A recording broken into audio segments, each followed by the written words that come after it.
Hello students, स्वागत है आपका हमारे channel up to date BSc maths में।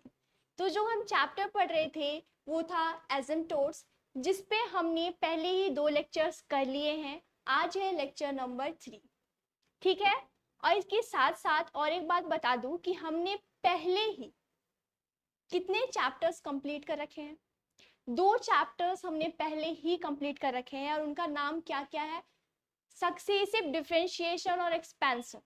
हमने पूरा चैप्टर बहुत अच्छे से पहले ही कंप्लीट किया हुआ है, ठीक है।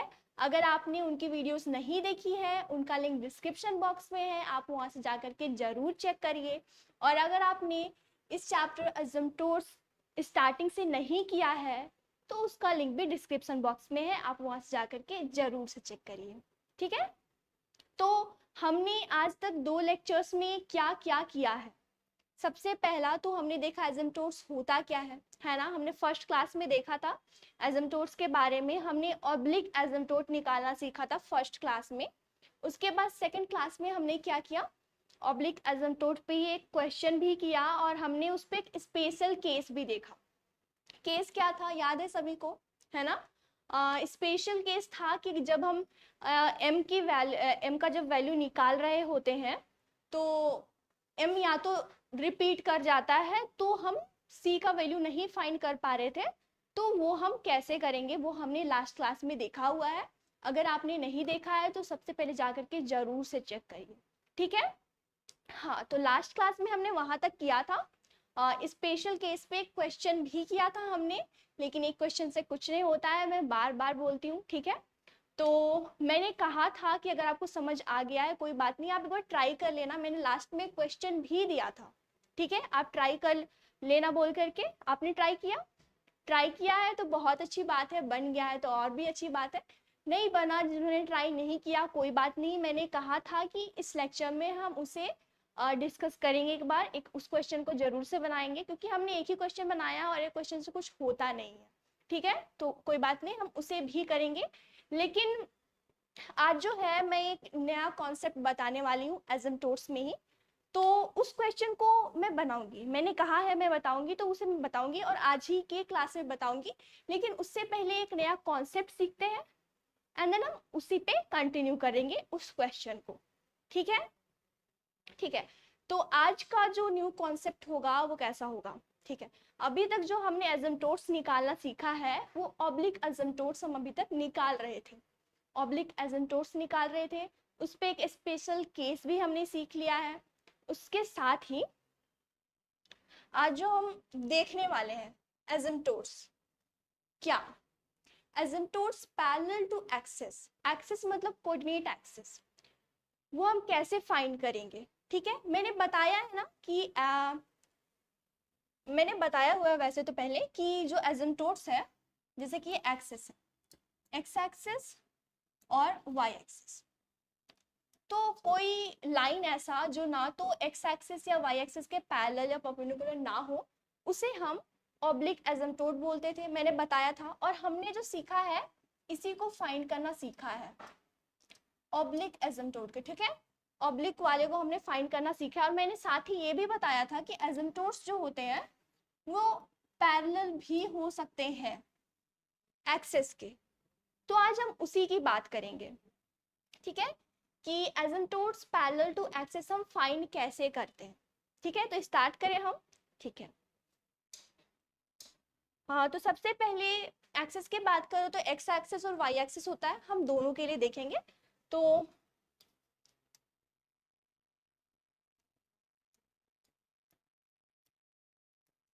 Asymptotes parallel to X axis पहले देखते हैं। Asymptote parallel to X axis हम कैसे फाइंड करेंगे, ठीक है। ठीक है, तो इसके लिए कुछ नहीं करना है, ये तो सबसे आसान है, ठीक है। जितना भी बड़ा बड़ा काम था हमने पहले सीख लिया है, अब एकदम टेंशन मत लो, एकदम नॉर्मल सा काम है, बड़े बड़े काम हमने कर लिए। तो asymptote parallel to X axis निकालने के लिए हमें काम करना है कुछ इतना है, सिर्फ एक ही काम करना है, वो भी बहुत छोटा काम करना है। तो करना कुछ ऐसा है कि हमें तो सबसे पहले कर्व का इक्वेशन गिवन होता है ना। कर्व का इक्वेशन गिवन होता है, उसमें से देखना है, क्योंकि हम फाइंड कर रहे हैं असिम्प्टोट्स पैरेलल टू एक्स एक्सिस, तो आपको इक्वेट करना है coefficient of highest power of x. Coefficient of highest power of X को जो हाईएस्ट पावर ऑफ एक्स का जो कोफिशिएंट होगा उसे हम 0 से इक्वेट करेंगे। सिंपल सा काम है। क्या बोल रही हूं मैं? Coefficient of highest power of x, उस कोफिशिएंट को हम 0 से इक्वेट करेंगे। हमें कोई ना कोई इक्वेशन तो मिलेगा ही जब हम उसे 0 से इक्वेट करेंगे, तो वही इक्वेशन हमारा होगा पैरेलल टू एक्स एक्सिस वाला एसिम्प्टोट। ठीक है, तो मैं क्या कह रही हूँ,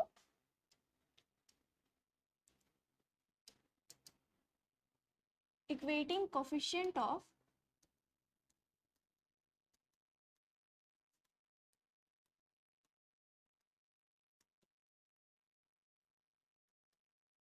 highest power of x to 0।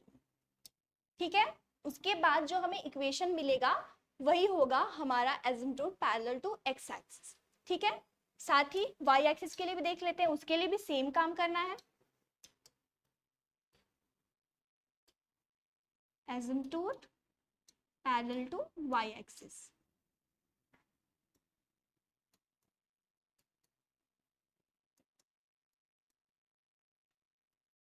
Same काम करना है। इसमें हमने हाईएस्ट पावर ऑफ एक्स को इक्वेट किया, क्या करेंगे वाई वाले में, हाईएस्ट पावर ऑफ वाई को इक्वेट करेंगे। Simple. So equating coefficient of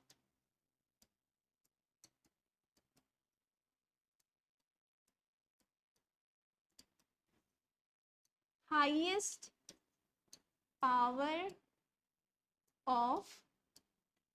power of y to 0। Okay, काम समझ में आ गया? इतना ही कॉन्सेप्ट था asymptote parallel to X axis में। हमें केवल चेक करना है asymptote parallel to X axis and Y axis, जो ऐसे और ऐसे चेक होगा। ठीक है,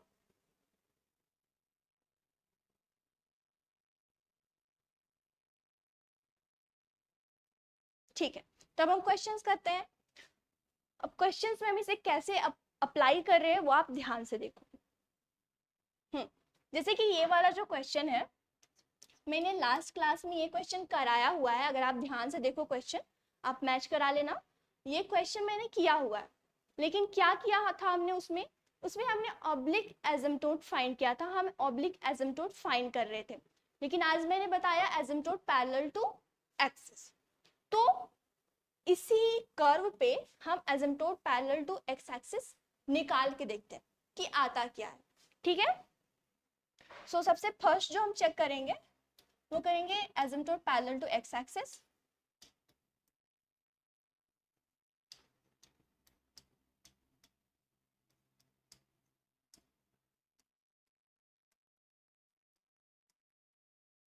और वो हम कैसे चेक करते हैं, हम इक्वेट करते हैं हाईएस्ट पावर ऑफ एक्स को 0 से। ठीक है, तो मैं एक बार लिख भी देती हूँ।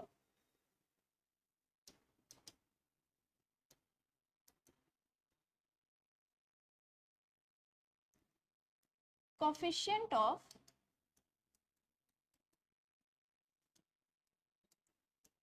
हाईएस्ट पावर ऑफ एक्स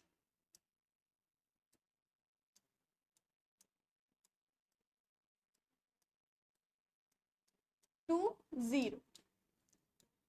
ठीक है, तो सबसे पहले तो आप इक्वेशन को गौर से देखो कि हाईएस्ट पावर ऑफ एक्स है कहाँ। सबसे पहली बात यहाँ 3 है, देखो जो हाईएस्ट पावर ऑफ एक्स वाला जो टर्म है वो ये वाला टर्म है। ठीक है, और इसमें हमें कोफिशिएंट को इक्वेट करना है 0 से, तो एक्स क्यूब का कोफिशिएंट क्या है, 1 है। ठीक है, तो 1 इज इक्वल टू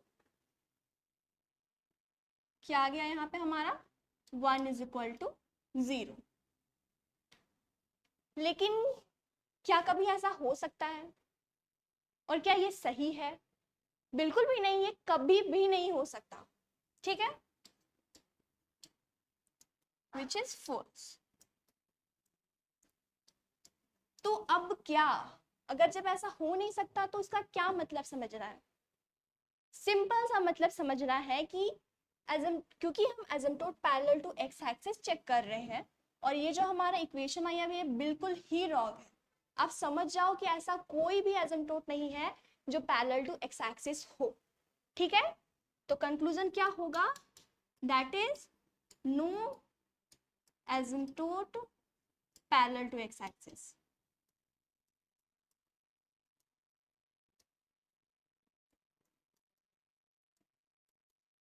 ओके, वैसा ही सेम अब हम चेक करेंगे वाई एक्सिस के लिए।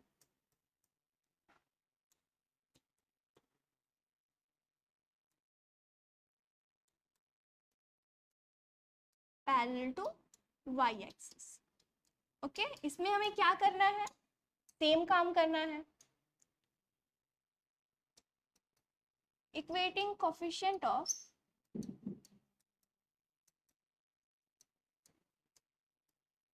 हाईएस्ट पावर ऑफ y, अब y के लिए करना है highest power of y to 0। ठीक है, तो देखो यहाँ पे क्या आता है। सबसे पहले तो देखो हाईएस्ट पावर ऑफ y है कहाँ। अगर आप पूरे इक्वेशन को देखो तो ये है हाईएस्ट पावर ऑफ y वाला टर्म। ठीक है, जिसमें उसका कोफिशिएंट हमें -1 दिख रहा है, तो -1 इज इक्वल टू 0। ऐसा भी कभी पॉसिबल नहीं है। ठीक है, सो विच इज फॉल्स। तो इससे हम क्या कंक्लूजन निकाल सकते हैं? हम इससे ये कंक्लूजन निकाल सकते हैं कि no asymptote parallel to Y axis.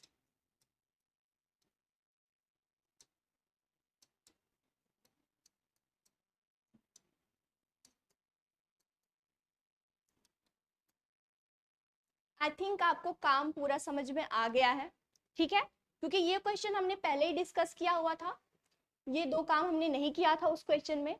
ठीक है, तो asymptote parallel to X axis check किया, asymptote parallel to Y axis check किया, दोनों में हमें सेम कंक्लूजन मिल रहा है कि no asymptote parallel to axis. ठीक है, तो इस कर्व के लिए कोई भी एसिम्प्टोट ऐसा नहीं है जो एक्सिस के पैरेलल हो। ठीक है, एंड देन फिर इसके बाद ऑब्लिक एसिम्प्टोट आता है जो हमने पहले ही सॉल्व किया हुआ है। ठीक है, ये क्वेश्चन हमने बनाया हुआ है। ठीक है, अब आगे का क्वेश्चन देखते हैं। जैसे कि ये वाला क्वेश्चन, यही क्वेश्चन था जो मैंने लास्ट क्लास में छोड़ दिया था। ठीक है, यही क्वेश्चन था। क्या हो गया ये? हाँ, क्या कह रही थी मैं? हाँ, यही क्वेश्चन था जो मैंने लास्ट क्लास में छोड़ दिया था, है ना। और मैंने कहा था आपसे ट्राई करने के लिए, पर कोई बात नहीं अगर आपने नहीं बनाया है, क्योंकि आज मैं ये तो करने ही वाली हूँ। ठीक है, तो इसमें जो है, क्योंकि कल तक जो है हम केवल ऑब्लिक एसिम्प्टोट फाइंड कर रहे थे केवल, लेकिन आज हमने एक नया कॉन्सेप्ट भी सीखा है।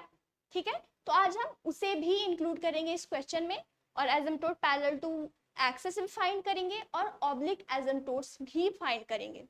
तो एक साथ हमारा दोनों काम हो गया। हमने न्यू कॉन्सेप्ट भी सीख लिया, और जो लास्ट क्लास में जो क्वेश्चन बचा हुआ था वो भी हमारा कवर हो जाएगा, है ना। ठीक है, तो हम स्टार्ट करते हैं अब। हाँ, तो सबसे पहले जो है हम कर्व का इक्वेशन लिख लेते हैं। क्या है वो? X cube minus 2x² y plus xy² plus x² minus xy plus 2 is equal to 0। ठीक है, ये हमारा इक्वेशन हमें गिवन है। तो इसमें हमें एसिम्प्टोट्स फाइंड करना है, तो हम एसिम्प्टोट्स फाइंड करेंगे, पैरेलल टू एक्सिस भी फाइंड करेंगे एंड ऑब्लिक एसिम्प्टोट भी फाइंड करेंगे। ठीक है, तो सबसे पहले देखते हैं इक्वेशन कितने डिग्री का है। इक्वेशन हमें 3 डिग्री का दिख रहा है, मतलब कहीं ना कहीं इसका 3 एसिम्प्टोट्स तो होना ही चाहिए, है ना।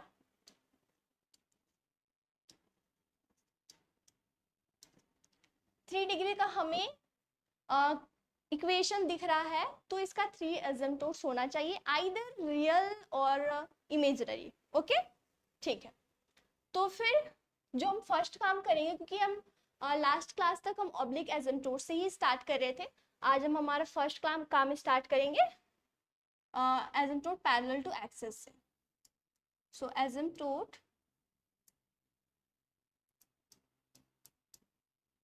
Parallel to X axis.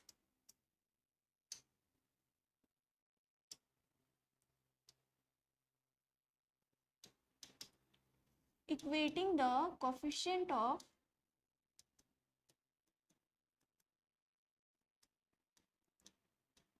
highest power of x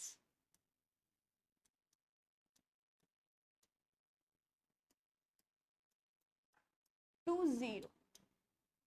okay, zero से इक्वेट करना है। तो सबसे पहले आप देखो कि हाईएस्ट पावर ऑफ एक्स वाला टर्म है का, जो हमें यहाँ पे क्लियरली दिख रहा है, उसका कोफिशिएंट क्या है 1। तो 1 को हम इक्वेट करेंगे 0 से, जो कि बिल्कुल गलत है। So which is false, that is no asymptote parallel to x axis।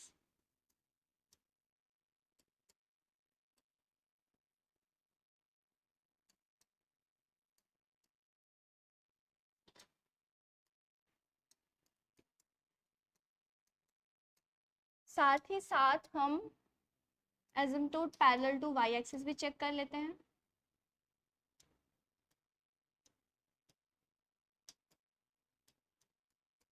Parallel to Y axis, ठीक है। तो इसमें भी सेम काम करना है, समझ में आ रहा है?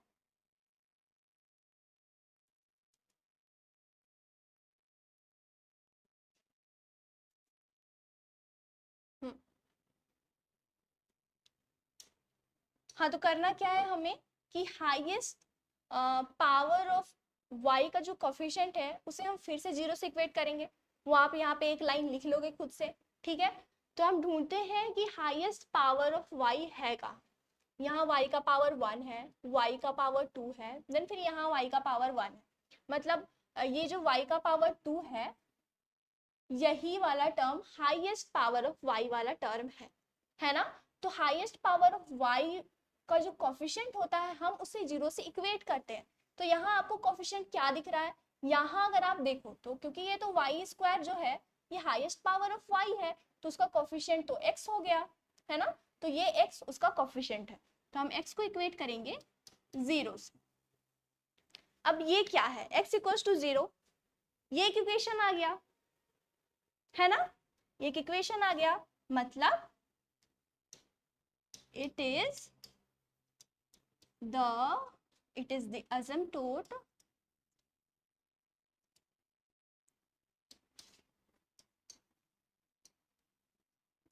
parallel to y axis। Okay, तो ये एक हमें एसिम्प्टोट मिला, क्योंकि यहाँ देखो 1 इज इक्वल टू 0, ऐसा तो कभी पॉसिबल है ही नहीं, और यहाँ है x इक्वल टू 0, ये तो एक इक्वेशन है, ठीक है। तो और एक एसिम्प्टोट जो होता है वो एक स्ट्रेट लाइन ही होता है, और x इक्वल टू 0 जो है वो भी एक स्ट्रेट लाइन ही है, ठीक है। तो हमें जो है x एक्सिस के पैरेलल में कोई भी एसिम्प्टोट नहीं मिला, लेकिन y एक्सिस के पैरेलल में आप देखो तो हमें एक एसिम्प्टोट मिला है, ठीक है। ठीक है, उसके बाद जो हमारा नेक्स्ट काम होगा वो हम करेंगे ऑब्लिक एसिम्प्टोट फाइंड करेंगे।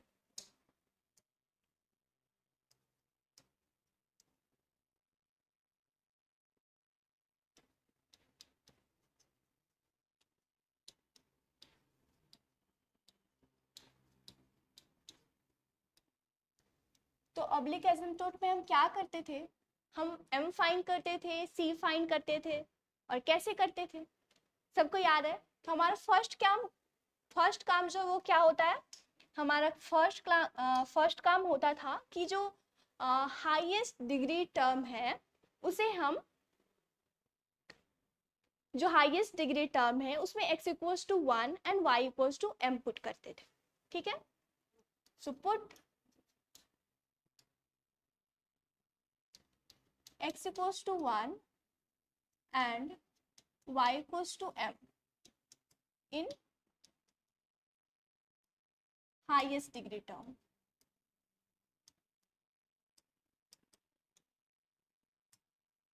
ओके, सबसे पहले तो देखते हैं हाईएस्ट डिग्री टर्म हमारा है कौन सा। क्योंकि ये डिग्री 3 का इक्वेशन है, हम डिग्री 3 वाला टर्म्स ढूंढेंगे। ये डिग्री 3 है, ये भी डिग्री 3 है, और बाकी कोई भी नहीं है। तो अगर हम x इक्वल्स टू 1 और y equals to m put करें तो आ जाएगा 1 माइनस 2m। ठीक है, 1 माइनस 2m। तो यहाँ से हमारा आ गया phi 3m is equal to 1 minus 2m। एक बार फिर से चेक कर लेते हैं।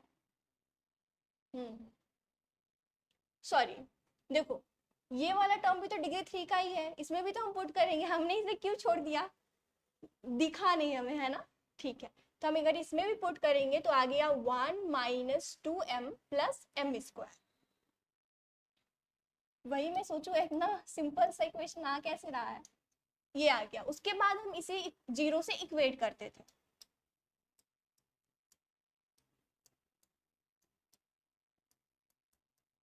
तो ये आ गया M square minus 2m plus 1 equals to 0। अगर आप इस इक्वेशन को ध्यान से देखो तो आप आसानी से लिख पाओगे m माइनस 1 का होल स्क्वायर ही तो है ये, दैट इज इक्वल टू 0। तो यहाँ से m का क्या वैल्यू आ गया, m माइनस 1 2 टाइम्स है, मतलब m का दो वैल्यू आ रहा है 1 और 1, और वो भी सेम वैल्यू ही 2 टाइम्स रिपीट कर रहा है। ठीक है, क्लियरली दिख रहा है ना। हाँ, सेम वैल्यू ही 2 टाइम्स रिपीट कर रहा है, मतलब जो हमारा सिंपल वाला मेथड था वो यहाँ पे काम नहीं करने वाला, हमारा स्पेशल केस हम इसमें यूज करेंगे। ठीक है, तो m का वैल्यू हमारा निकल चुका है,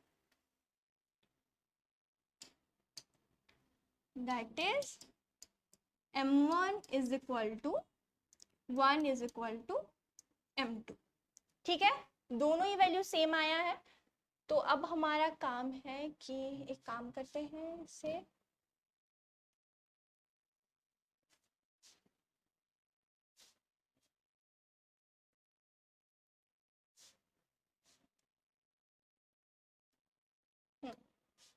आई थिंक विजिबल है, हाँ ठीक है। अब हमारा काम है c फाइंड करना। तो c हम कैसे फाइंड करते थे, c is equal to minus phi N minus 1m and phi dash N m। तो इसका क्या मतलब है, फाई 2m नेगेटिव साइन भी है साथ में, एंड फाई 3 डैश m। तो उसके लिए फाई 2 निकालना पड़ेगा, मतलब सेकेंड हाईएस्ट डिग्री टर्म में x equals to 1 and y equals to m put करना होगा। तो सेकेंड हाईएस्ट डिग्री टर्म क्योंकि 2 वाला होना चाहिए, है ना, डिग्री 2 वाला, तो ये और ये दोनों टर्म ही दिख रहा है। तो अगर हम पुट करेंगे तो 1 माइनस m आ जाएगा, 1 माइनस m, और पहले से m था तो 1 minus m by, and phi 3 dash हमारा क्या आया था, देखिए फाई 3m क्या आया था हमारा यहाँ पे देखो। ठीक है, फाई 3m हमारे यहाँ था, जब हम इसका डेरिवेटिव करेंगे, इधर से डेरिवेटिव करते हैं तो देखो क्या आता है 2m माइनस 2। ठीक है, ये आ गया हमारा c का वैल्यू m और c में रिलेशन। तो फिर हम काम क्या करते थे कि जो हमें वैल्यू मिल गया है वो हम पुट कर देते थे डायरेक्टली। ठीक है, मैं और एक बार आपको पुट करके दिखाई देती हूँ कि इसमें भी मीनिंगलेस फॉर्म ही आने वाला है। अगर आप पुट करोगे m इक्वल्स टू 1 पुट करोगे तो देखो c इक्वल्स टू क्या आने वाला है। ठीक है, 1 पुट कर दिया यहाँ पे तो 1 माइनस 1, ये तो 0 आया ही आया, एंड देन फिर हमने यहाँ पे 1 पुट किया तो 2 माइनस 2, फिर से 0 आ गया, मतलब क्या मीनिंगलेस फॉर्म ही आ रहा है। तो ये क्या इंडिकेट करता है कि आपके पास जो दूसरा फॉर्म है आप वो यूज करो। ठीक है, ठीक है, और क्योंकि यहाँ पे वैल्यूज 2 टाइम्स रिपीट कर रहा है तो हम कौन सा यूज करेंगे, ये वाला। ठीक है, C square by factorial 2 phi N double dash m plus c by factorial 1 phi N minus one dash M plus, अब सी हट जाएगा, phi N minus two M equals to zero. तो इसका क्या मतलब है, इसका क्लियरली मतलब है कि सी स्क्वायर फैक्टोरियल, तो यहाँ पे C three double dash M मांग रहा है हमें, और यहाँ पे C by factorial one phi two dash M, and फिर लास्ट में phi one M equals to zero. ठीक है, अब काम सिर्फ इतना है, सिर्फ वैल्यूज पुट करना है, ठीक है, जिसमें मुझे लगता है आप माहिर ही होगे, है ना। चलो देखो, C square and factorial two का वैल्यू 2 आ गया, और यहाँ पे क्या आने वाला है, five three double dash M क्या आने वाला है,